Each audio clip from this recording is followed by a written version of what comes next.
તો મિત્રો સવારના વાગી ગયા છે કંઈક 7:30 અને અમે બધા તૈયાર થઈ ગયા છીએ ઓલરેડી અને અમે ગાડીમાં પણ બી બેગ મૂકી દીધા અને હવે અમે જઈએ જ્યાં લગ્ન છે ત્યાં અને ત્યાં જઈને જોયું તો અમારા કંપનીના કર્મચારી જો પાઘડી પહેરીને એકદમ સેટ થઈ ગયા એ મને કહે કે અમે છોકરીવાળા તરફથી છીએ મેં કીધું મોજ જ છે તમે લોકો વહેલા રેડી થઈ ગયા હા તો મિત્રો અમે ડાયરેક્ટ થઈ ગયા એન્ટર નાસ્તો કરવા માટે કેમ કે હવે બહુ જોરદાર લાગી છે ભૂખ એટલે નાસ્તા માટે આવી ગયા અંદર અમે બધાએ એક પ્લેટ નાસ્તો લઈ લીધો અને નાસ્તો બહુ જોરદાર હતો અનેક આઈટમ હતી ખાવામાં મજા આવી ગઈ અને પછી મિત્રો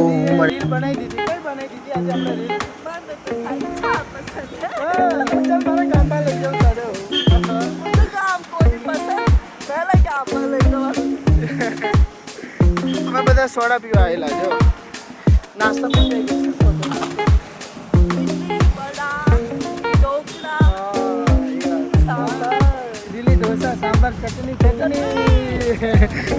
મિત્રો મારે જવું તો સોડા પીવા પણ સોડા નહોતી એટલે અમે આવી ગયા શેરડીનો રસ પીવા માટે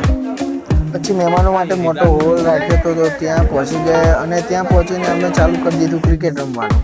કેમ કે તમને ખબર જ છે ગુજરાતી કોઈ દિવસ ગાંઠે જ નહીં કશુંક ને કશુંક તો હરી કરવાની જોઈએ જ તેમને એટલે અમે આવી ગયા ક્રિકેટ રમવાને ક્રિકેટ રમતા જોયું તો બોલ ગતો રહ્યો આની અંદર અને મારા મામાનો છોકરો ચડી ગયો ઉપર ચડતા તો બાહુબલીની જેમ ચડી ગયો પણ ઉતરતા બાહુબલીની જેમ ઉતરી ગયો જો બાકી બોલ બધા બેટ બોલ છોડીને ડાયરેક્ટ એને ઉતરવા માટે ચડી પડ્યા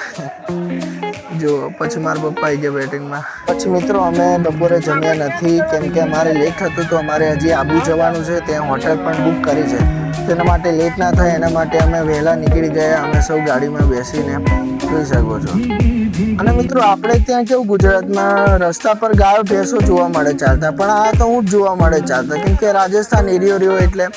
મને તો ઊંટ જ દેખાય રસ્તામાં ગાય ભેંસો તો દેખાય જ નહીં મેં કીધું આ જબરું કહેવાય આપણે ત્યાં ગાય ભેંસો ને અહીંયા ઊંટ અને મિત્રો વચ્ચે અમે આબુ પહોંચ્યા હતા તો વાઇન શોપ દેખાઈ ગઈ તો એનો વિડીયો ઉતારી લીધો પીવાની નથી પણ ખાલી વિડીયો ઉતાર્યો છે આપણે તો હવે જો આવી ગયું છે માઉન્ટ આબુની સરહદ ચાલુ થાય છે અહીંયાથી એટલે ગાડી હવે અહીંયાથી સ્લોલી જશે કેમ કે હવે ખબર જ છે કેટલાય ને કેમ કે માઉન્ટ આબુ ચડવું હોય એટલે ગાડી 20-30ની સ્પીડમાં રાખવી પડે બીજો ગેર કાં તો ત્રીજા ગેરમાં નહીં તો પછી ખબર જ છે શું થાય છે એમાં તો મિત્રો ફાઇનલી અમે માઉન્ટ આબુ પર્વત પર ચડી ગયા છીએ અને માઉન્ટ આબુ જે રહ્યું શહેર નહીં પણ એકદમ